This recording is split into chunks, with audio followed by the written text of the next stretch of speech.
내가 만드는 복지국가 만복 라디오 시리즈. 안녕하세요. 진행을 맡은 솔로 몽입니다. 오늘도 역시 이 스튜디오 분위기를 환하게 해주시는 두 분과 함께 방송 시작했습니다. 예, 안녕하세요. 엽기민요입니다. 네, 안녕하세요. 복순이입니다. 네네.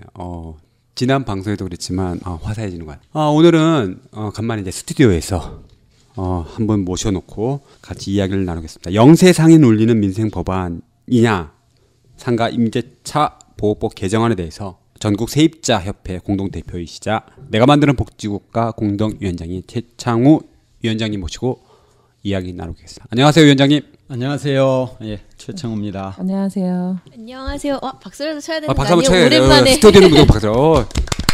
감사합니다. 네, 좀 가난하고 힘없다 이런 표현보다도 가장 사회적으로 약간 힘드신 분들에 대한 여러 가지 얘기가 많이 나오는 중에 삼가 임대차 보호법 개정안인데 혹시 제가 봤을 때도 이 권리금 문제도 한번 나왔었던 것 같고요, 방송에 보면. 네. 현재 이 개정안 왜 이게 다시 한번 영세상에 울리는 민생 법안이냐고 생각하는지 어떤 현황이 어떤지 좀 궁금한데. 예, 일단 뭐 권리금 문제는 그동안에 뭐 설왕설래 말이 많이 있었고, 네. 또 상가 임차인들이 너무나 힘들어하는 문제였습니다. 이게 분명히 존재하는데 인정을 못 받고 있는, 그러니까 아버지를 아버지라고 부를 수 없는 뭐 이거하고 꼭 네네. 똑같은데, 네네. 일단은 권리금이 법적으로 인정이 안 되니까 이거를 이용해서 임차 상인들을 울리는 임대인들이 그동안 많았다는 것이죠.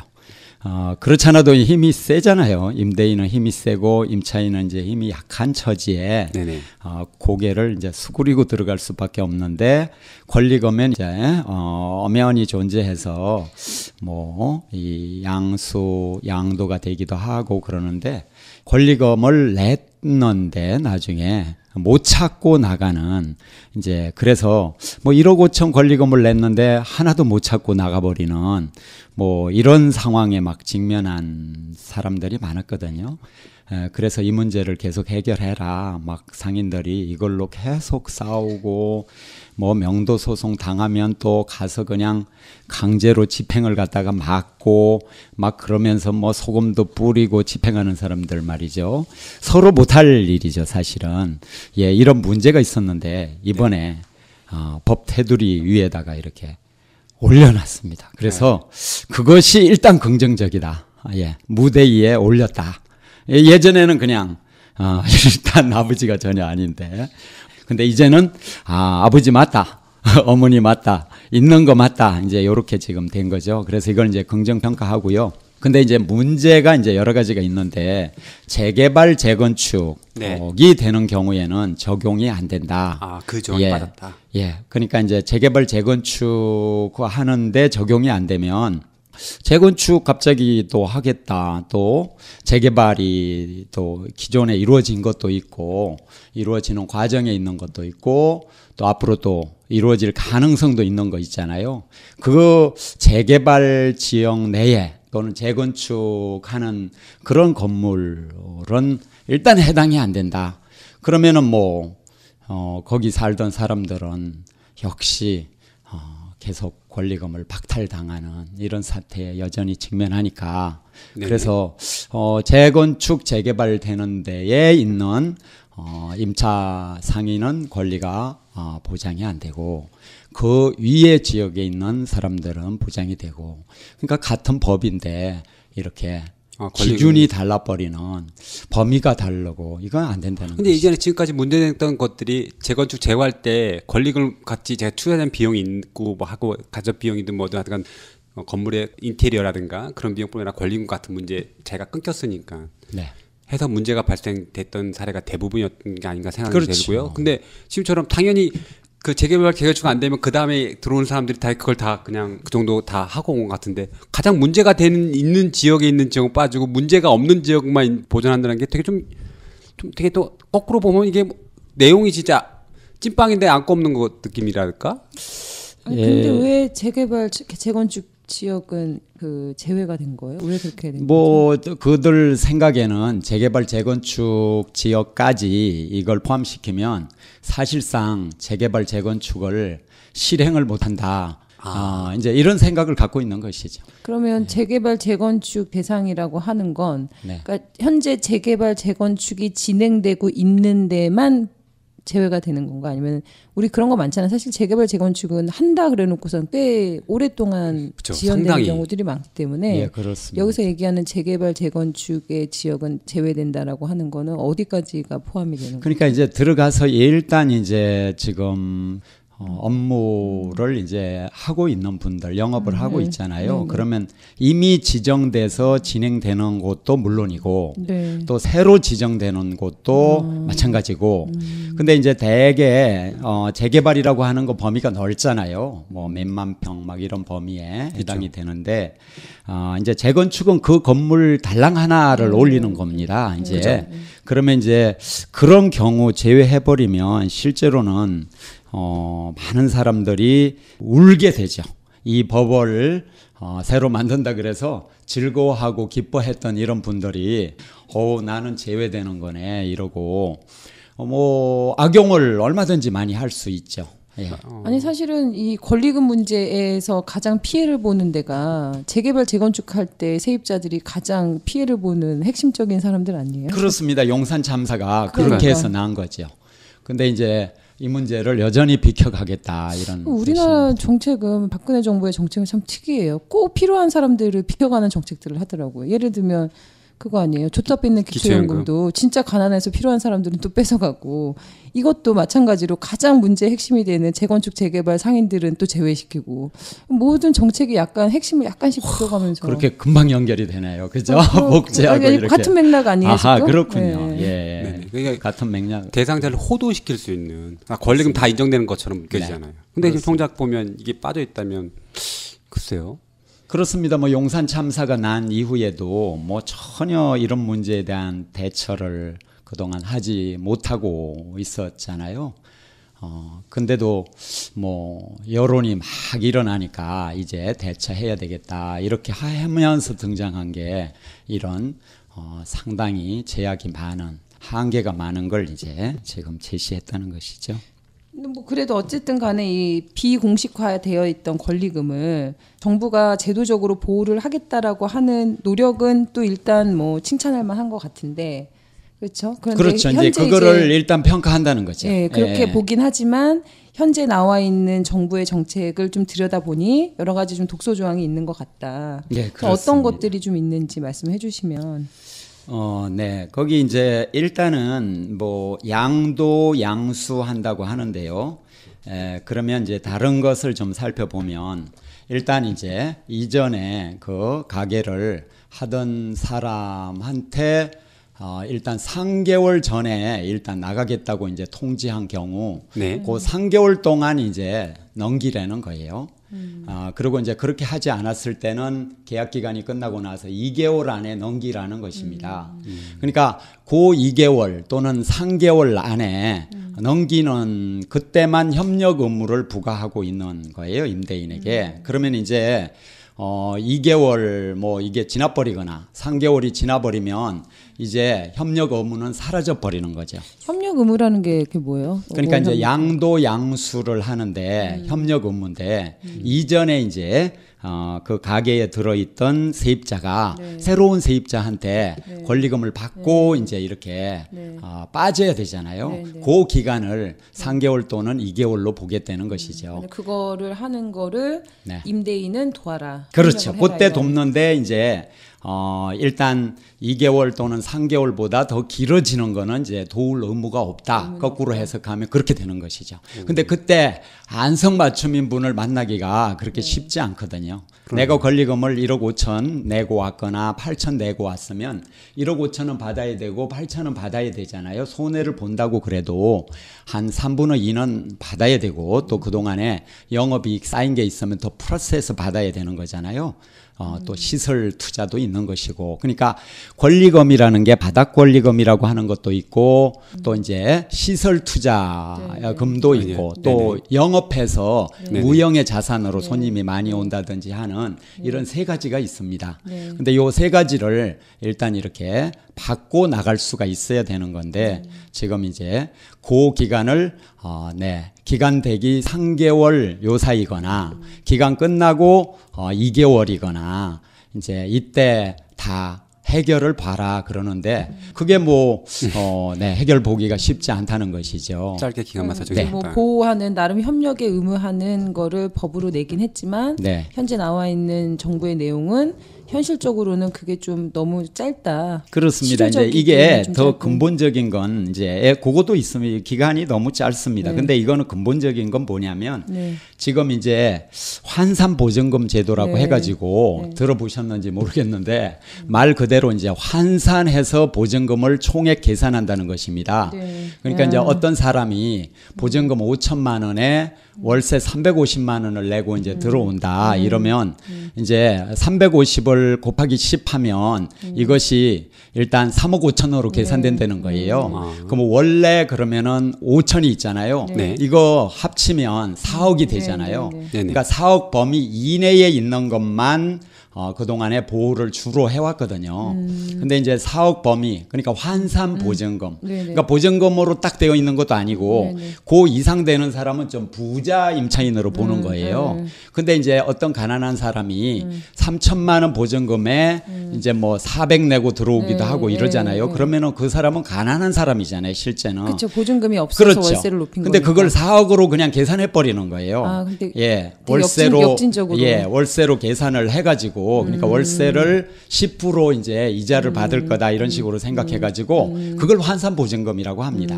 그래서 이제 임차 상인들, 이 세입자, 상가 세입자들은 이거를 없애라 이런 규정을 왜 그거를 두어가지고 힘들게 하느냐. 근데 이 범위 내에 있는 사람들한테 우선 연 9% 이내에 인상할, 그러니까 상한제가 적용이 되고요.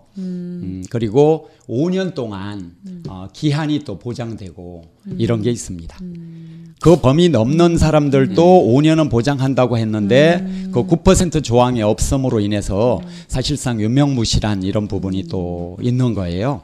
그러니까 이 환산보증금 제도라고 하는 거를 두면서, 그리고 또 하나는 5년이라고 하는 규정 둔 것 자체에 이 세입자들은 강한 지금 불만을 갖고 있습니다. 그래서 이 상가 세입자들 마음 편히 장사하고 싶은 모임 맘상모라고 하는데요. 맘상모에서는 이거를 10년으로 하거나 기한 없이 다른 나라처럼 해라 이렇게 지금 주장을 하고 있죠. 이걸 5년으로 묶어놓으니까 아까 그런 일이 자꾸 생기는 거예요. 그러니까 5년 기한 딱 되면 그렇게 한다는 것입니다. 그러니까 어쨌든 지금 현재 환산보증금 제도 자체가 굉장히 역진적인 형태로, 예컨대 이제 돈이 좀 부족해서 보증금을 많이 못 내고 월세를 올려서 온 사람들이 더 손해보는 구조로 돼 있는 거죠. 그렇게 돼 있습니다. 그러니까 이 환산보증금은 일단 잘 사는 매우 힘 있는 임대인이 마음대로 할 수 있는 권리를 열어놓은 거예요. 그동안에 그래서 굉장한 이렇게 폭리를 행사하고 그렇게 했던 거죠. 왜냐하면 이 월세를 막 올릴 수 있는 권한도 있는 것이고요. 중간에 이제 뭐 재건축한다거나 이런 이유로 이제 또 쫓아내버리기도 또 하기도 하고, 주인이 바뀌면 또 내쫓아버리고. 근데 이번에 주인이 바뀌는 건 환산보증금 4억 넘어도 일단 5년은 보장하겠다고 하는 게 또 좀 진일보한 내용입니다.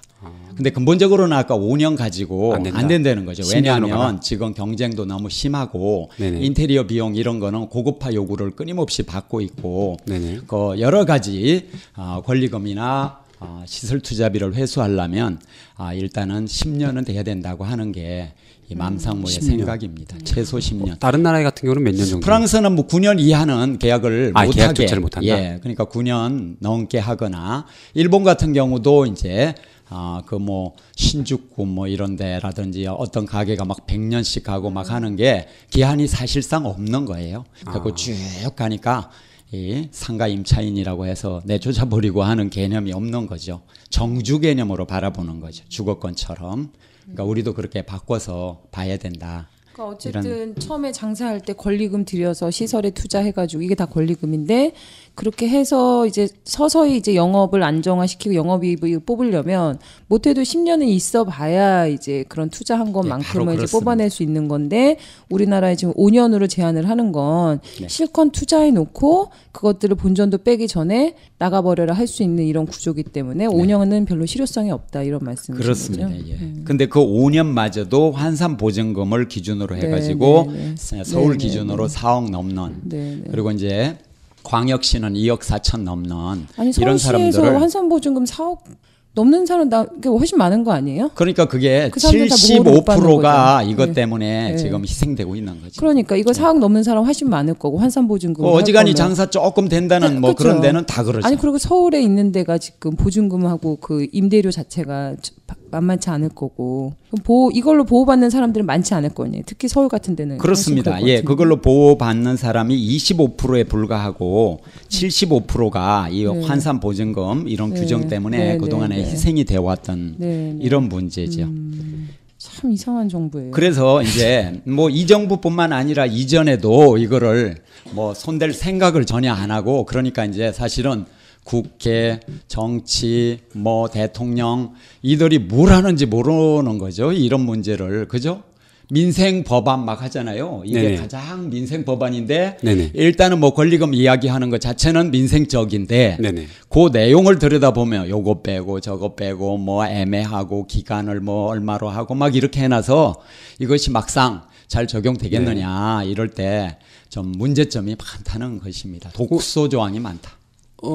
나름대로 보면 정교하게 발표된 거 아닌가 싶어요. 겉으로는 권리금도 보장해주겠다고 하지만 내용 보면 아무것도 못하게 하는 것처럼 나름대로 교모하다는 말은 아니 좀 이거를 만든 사람들이 세입자가 아니라 임대인인 사람들이 많아서 그런 거 그러니까 아니에요? 교묘하게 권리금을 보장하는 것처럼 하면서 본인들의 권리를 그렇죠. 보장하기 위해서 이렇게 교묘하게 만든 이거 아마 거 아니에요? 모르고 우리 기초연금처럼 당연히 권리금도 보장받을 수 있는 거 아니냐 돼가지고 할 것 같은데 참 듣고 보니까 이거 뭐 바꾸지 않은 거하고 거의 비슷한 상황인 것 같아서 이거 좀 문제가 있는 거 아니에요?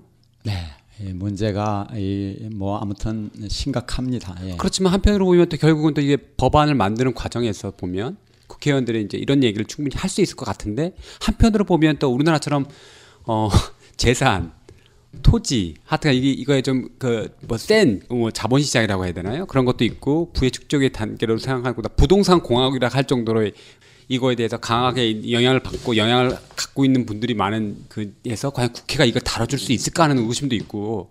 바로 이제 그 부분인데 이 새누리당 의원들이 그 임대인이 굉장히 많거든요. 그리고 자기 뭐 가까운 사람들이 또 임대인이 무척 많고. 아, 그래요? 그리고 새정치연합도 임대인이 좀 있는 걸로 알고 있습니다. 근데 사실은 이제 자기가 임대인일지라도 헌법기관이라는 이런 말대로 제대로 입법을 해야 되는 거잖아요. 그러니까 네네. 자기하고 가까이 있는 문제, 이 문제에 그동안 소홀히 했다. 그러니까 이런 걸 보고 밥값을 못한다 이렇게 말을 하는 거죠. 그리고 이제 잠깐 한마디 더 말씀드리면요. 아까 이제 재개발, 재건축 지역을 예외로 지금 했잖아요. 그러면 이제 뭐 도정법이나 이런 것도 같이 바꿔줘야 되는 거거든요. 근데 도정법은 뭐에 약간지 좀 알려주세요. 도시 정비에 관한 법률 네네. 뭐 이런 겁니다. 그래서 네네. 도정법인데 길어요 제목이 법명이. 도정법이란 도시 및 주거환경정비법을 말합니다. 네네. 재개발, 재건축하는 지역엔 거긴 힘센 건설사들이 끼어 있습니다. 그리고 이제 지역 재개발업자들이 또 끼어 있고요. 그러니까 이제 이들의 어떤 입장이 강하게 반영되는 이건 손 못 대겠다 하는 네네. 이런 거로 지금 보는 거거든요. 그래서 이제 그런 부분을 좀 이번에도 예외로 이렇게 하고 있다고 하는 게 화가 나는 거죠. 앞으로도 그 재건축이 진행되려고 하는 곳들이 전부 다 예외 조항인 거예요? 현재까지가 예외라는 게 아니고?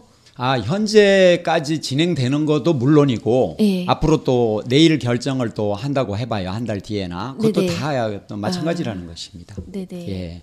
양천구 카페 이 문제가 예전에 굉장히 큰 문제로 발전했었거든요. 근데 카페 그 경우는 주인이 뭐라고 하냐면 재건축을 하면서 여기에 비가 많이 와가지고 지금 이 집이 뭐 크게 지금 문제가 됐다 막 이런 이유로. 근데 문제가 어떻게 됐는지 아무도 본 사람이 없어요. 근데 그런 이유로 해가지고 이걸 재건축해야 되겠다 이러면서 막 밀어붙인 그런 경우거든요. 근데 이제 작년에 이제 법 개정이 돼가지고 이제 재건축, 재개발 이런 거는 이제 일부 미리 나와 있는 건 알려주게 되어 있어요. 이제 그것도 조금은 이제 좀 발전되긴 한 건데, 근데 새로 재개발, 재건축 때는 이런 거 뭐 속수무책인 경우인데 이번에 권리금 문제에서도 마찬가지로 이제 그렇게 이제 하고 있다는 것이고요. 그래서 이제 핵심적인 건 아무튼 이분들 말씀, 상가 세입자 이분들 말씀은 환산보증금 이거 자체를 아예 없애라. 예. 이번에 이제 그 환산보증금이 넘는 사람들도 일단 5년은 보장한다 이랬는데, 그러면 그건 새 임대인이 들어오는 거, 이때 예전에는 기간이 넘는 이런 경우에는 보장을 안 했거든요. 새로운 임대인한테 그러니까 팔아가지고 권리금을 빼앗는 거였어요. 근데 이번에 이제 그 부분은 좀 개선하겠다 해놓고 연 9% 그 상한 이것을 안 하기 때문에, 그러면은 뭐 연 20%씩 막 올려달라고 해보세요. 30%씩. 그러면 그 기한이 있으나 마나 아니에요? 네. 예. 그러니까 바로 그런 문제가 있는 거죠. 그러면은 5년까지는 연 9% 매년 올릴 수 있는데 최대가 9%라는 그렇습니다. 예. 환산 보증금 범위 이내에 있는 사람들이 그동안 법이 최근 개정돼 갖고 그렇게 됐다는 거죠. 취직이 안 되고 대부분 이제 뭐 다 자영업 한다고 하는데, 자영업하면 당연히 이런 문제가 당연히 이제 직격탄을 까뜩이나 어려운 자영업 환경에선 보면은 또 다른 계속 악순환되는 피해자가 나올 것 같은 느낌도 있고요. 예. 이거 문제네요. 이거 법안이 현재 어떤 상황인가? 통과된 겁니까? 아닙니다. 이제 정부에서 지금 제안만 해놓은 그래요? 상태인데, 역시. 어쨌거나 이제 여태까지 한 번도 무대에 안 올린 걸 올렸다는 게 긍정적이다는 거, 요거 말고는 네. 여러 가지 독소 조항이 네네. 이제 있다는 말씀은 아까 드렸고요. 네. 뭐 표현이 막 애매모호한 이런 것도 좀 많이 있어요. 뭐 임차인이 현저한 의무 위반을 했다 막 이러면 그것도 적용 안 하겠다.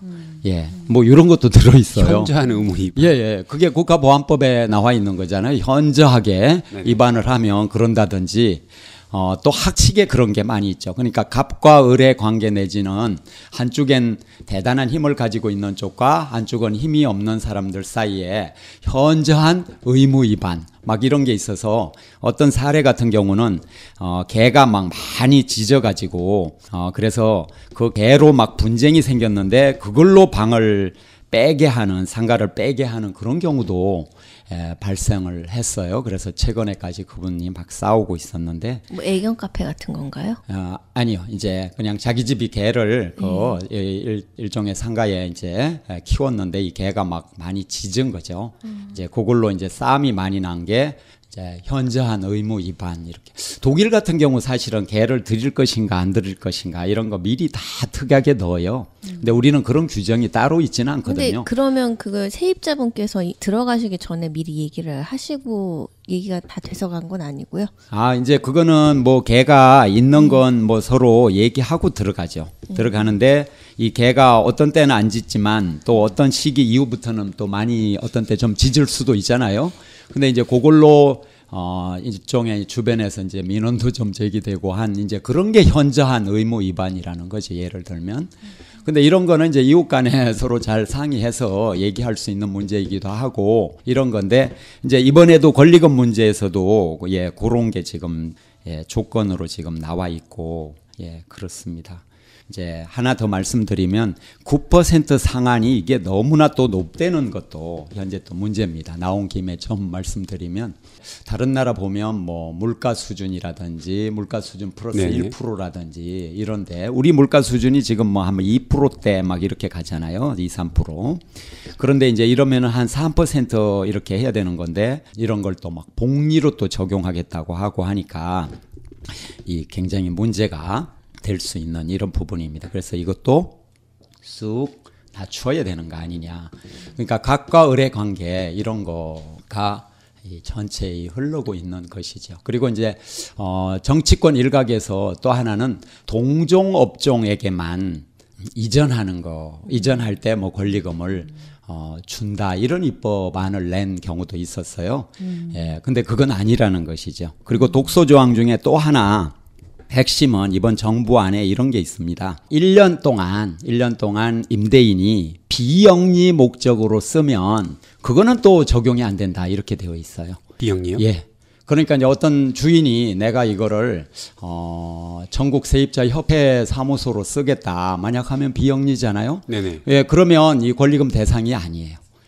그러면 이제 영리 목적으로 하는 건지 안 한 건지. 그러니까 여태까지 영업권을 확보한 거를 자기 친척한테 준다거나 그동안 비일비재했습니다. 그게 누군가한테 자기 가까운 사람한테 주고 이제 그걸 그냥 다시 쫓아내버리고 이렇게 다시. 하면서 자기가 권리금을 중간에서 말하자면 좀 갈취하는 거죠. 예, 그렇게 해왔는데 이번에 아무튼 간에 권리금을 이제 양도 넘기고 양수 또 넘겨받고 하는 거는 인정한다고 하면서도 그 규정을 갖다가 1년 동안에 다른 비영리 목적에 뭔가를 하면 이런 거 해당되지 않는다 이래놨기 때문에 아무튼지 간에 중간에 이렇게 내쫓는 이런 것이 여전히 계속될 소지를 남겨놓는 거다. 그러니까 여태까지 영업해서 얻은 이익 이것을 뭐 이용하지 않거나 또 주인 본인이 영업을 하는 경우가 아닌 경우는 그렇게 하겠다 이러니까 이러면 또 적용 배제되고 그러니까 이 법안 자체가 또한 문제가 있다는 거죠. 예. 그러면은 이 적용 배제라는 게 5년의 기간을 5년 기간 동안 운영을 할 수 있는 기간 이런 걸 인정하지 않는다는 지금 말하는 거예요? 거는 협력 의무를 배제하겠다는 거예요. 협력 의무를. 예. 근데 그 권리금 또 어떻게 정하는 건가요? 자기가 들어왔을 때 금액만 가지고 하는 건가요?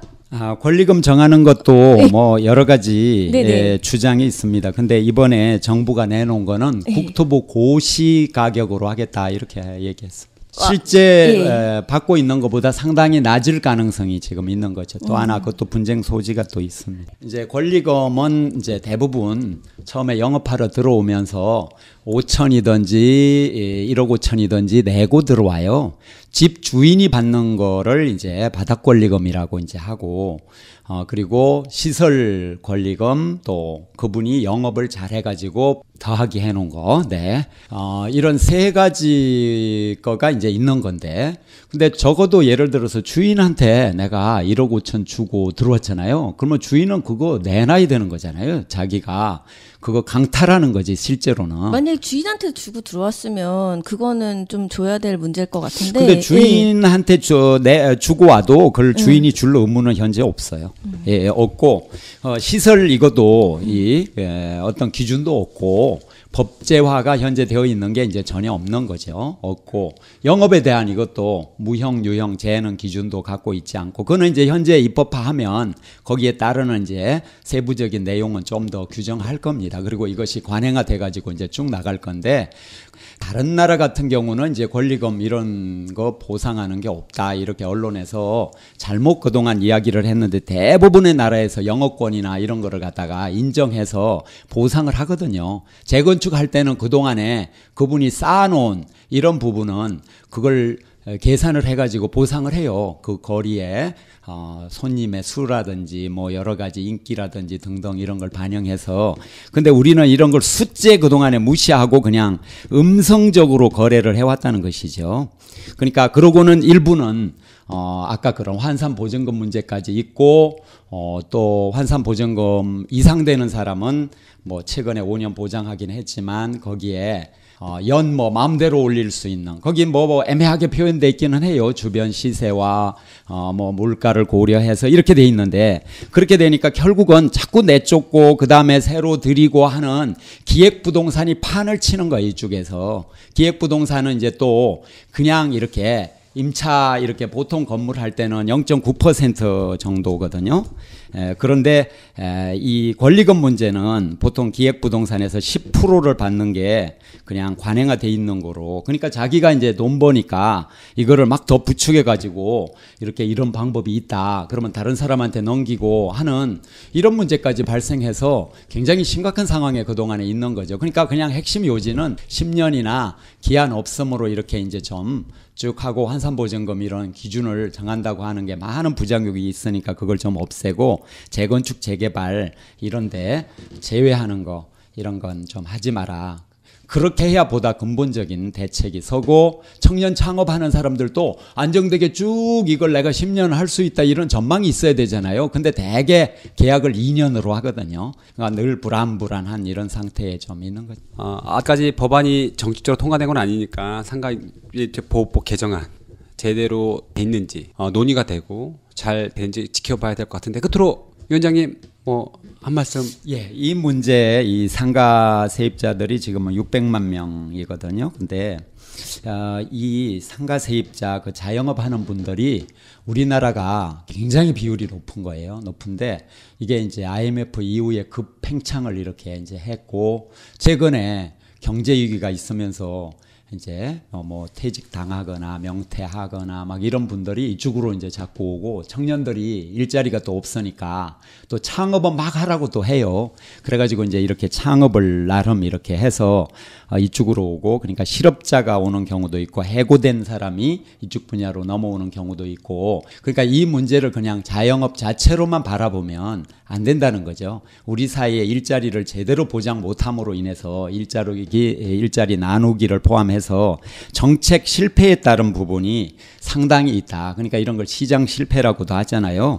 그러니까 이제 이런 문제로 바라보면서 이 문제 지금까지 해결을 못하고 지금까지 온 이런 문제에 대해서 정치권이나 국회나 뭐 다 또 이정자들이 반성 많이 하고 대책을 좀 더 근본적인 차원에서 좀 내야 된다.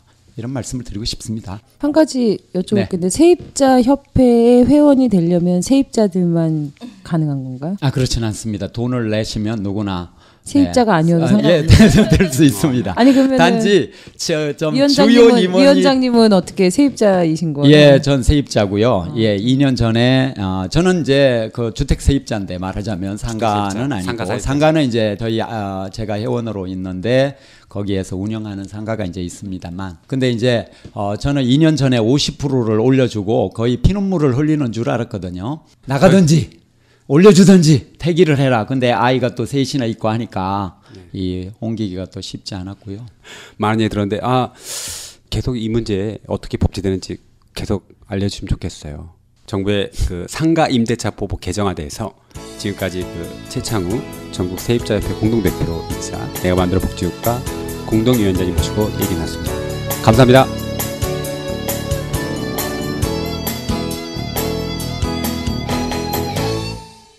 내가 만드는 복지국가 팟캐스트 만복라디오는 스마트폰에서 만복라디오 검색으로 간편하게 들으실 수 있습니다. 내 만복 블로그 myWelfare.or.kr이나 페이스북, 트위터에서도 가능합니다. 청취 소감을 댓글로 남겨주신 분께는 내가 만드는 복지국가 단행본을 선물로 드립니다.